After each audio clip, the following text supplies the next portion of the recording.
Bonjour, je m'appelle Thalie de Molène. J'habite à Plazac, qui est un petit village en Périgord. Je suis d'une famille périgourdine. J'ai fait un voyage autour du monde avec mon mari, j'avais 19 ans.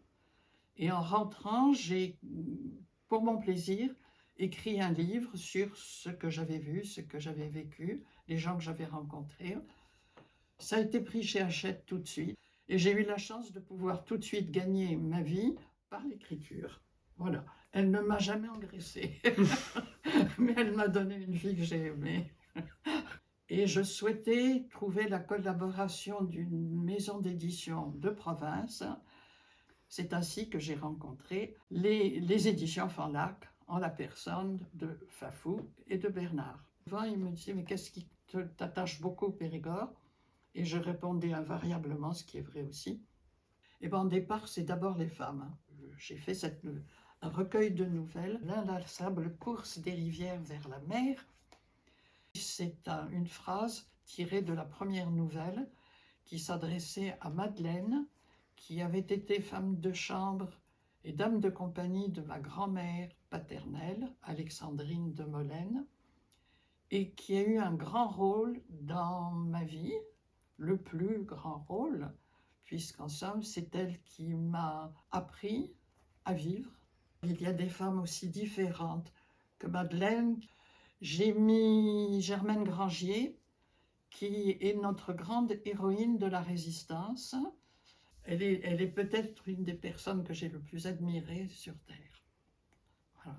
Il y avait des vieilles demoiselles étonnantes dans Plazac, qui vivaient comme au XIXe siècle, mais au début du XIXe siècle, qui parlaient encore de la Révolution comme si c'était hier. Elles étaient rigides, figées dans ce que l'on leur avait enseigné dans leur jeunesse, et elles n'en sortaient pas. Et leur seule joie était d'aller voir arriver l'autobus de Périgueux tous les soirs.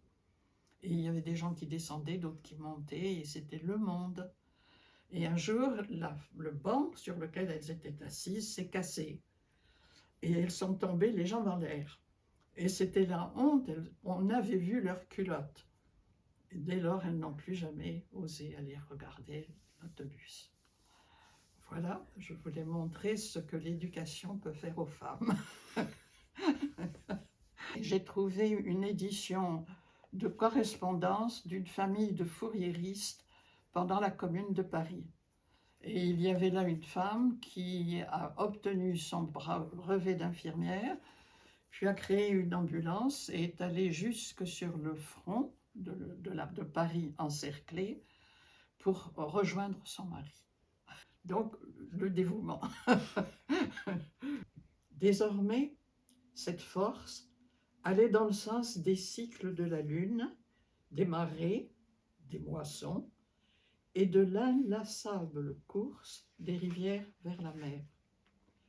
Elle savait qu'il lui restait peu de temps à vivre, mais pour transmettre son héritage de femme, placée de la naissance à la mort sur les chemins durs ou doux de la vie, elle avait des alliés puissants, le silence et la beauté de la terre.